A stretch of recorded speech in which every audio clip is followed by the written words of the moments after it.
Lectura del libro de los Hechos de los Apóstoles.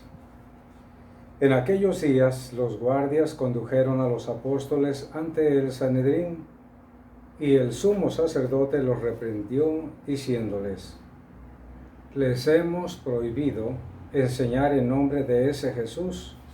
Sin embargo, ustedes han llenado a Jerusalén con sus enseñanzas y quieren hacernos responsables de la sangre de ese hombre. Pedro y los otros apóstoles replicaron: primero hay que obedecer a Dios y luego a los hombres. El Dios de nuestros padres resucitó a Jesús, a quienes ustedes dieron muerte colgándolo de la cruz. La mano de Dios lo exaltó y lo ha hecho jefe y salvador, para dar a Israel la gracia de la conversión y el perdón de los pecados. Nosotros somos testigos de todo esto, y también lo es el Espíritu Santo, que Dios ha dado a los que lo obedecen. Esta respuesta los exasperó y decidieron matarlos.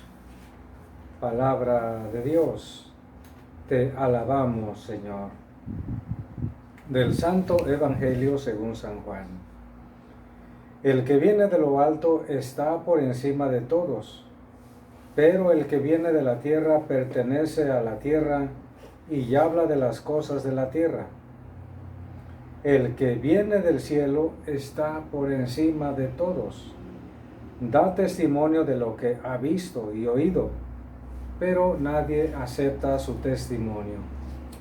El que acepta su testimonio certifica que Dios es veraz.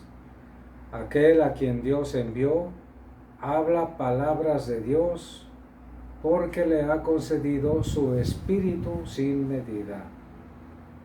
El Padre ama a su Hijo y todo lo ha puesto en sus manos. El que cree en el Hijo tiene vida eterna, pero el que es rebelde al Hijo no verá la vida, porque la cólera divina perdura en contra de él. En este Evangelio, queridos hermanos, nos podemos fijar en tres cosas principales. La primera, Cristo habla de su procedencia. Viene del cielo, viene de lo alto. Y por lo tanto, el que viene del cielo está por encima de todos, absolutamente.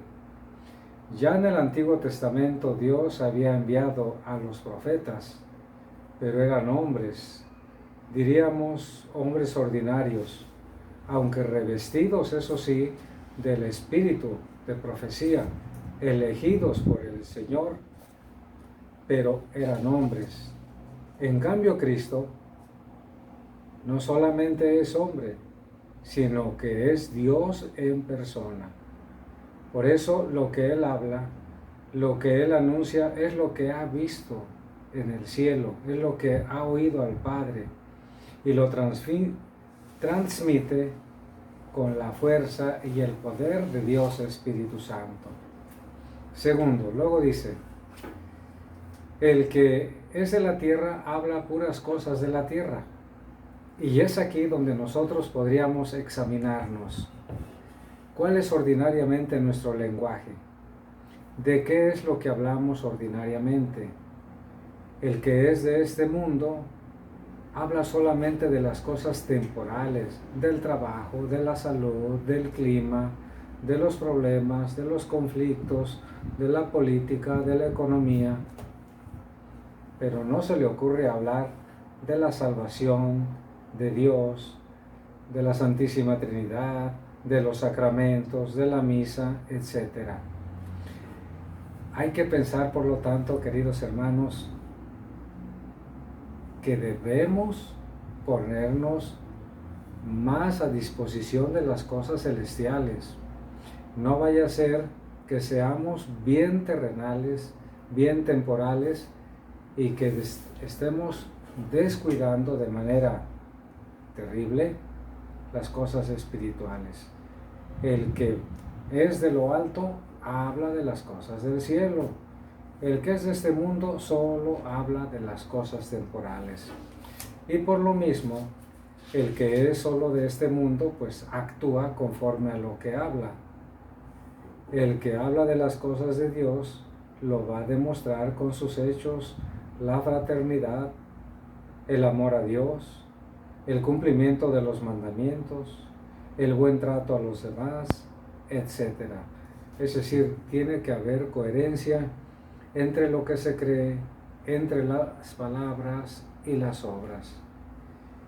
Y tercero, el Padre ama tanto al Hijo que ha puesto todo en sus manos. Es decir, Cristo tiene poder para decidir lo que quiera. Él tiene el juicio en sus manos. Él tiene el reino en sus manos. A Él, por lo tanto, es a quien tenemos que atenernos. Es Cristo resucitado, de quien en este tiempo estamos celebrando, a quien tenemos que reconocer, pregonar, dar testimonio, hablar con alegría a los demás de esta realidad para nosotros innegable, porque como dijo San Pedro a los integrantes del Sanedrín y en particular al sumo sacerdote que le estaban recriminando, ¿por qué están enseñando a toda Jerusalén en el nombre de ese Jesús, echándonos a nosotros la culpa? Y San Pedro valientemente afirma lo que nosotros deberíamos afirmar: primero se tiene que obedecer a Dios y luego a los hombres. ¿A quién es la obediencia? ¿A quién se le debe la obediencia? Primero y ante todo a Dios. Cristo es el que ha puesto Dios como Salvador para el perdón de los pecados del pueblo. De eso nosotros somos testigos, y también lo es el Espíritu Santo que Dios ha dado a aquellos que lo reconocen y obedecen. Sigamos, hermanos, disfrutando el tiempo pascual. La bendición de Dios Todopoderoso, Padre, Hijo y Espíritu Santo, descienda sobre ustedes y les acompañe siempre. Amén.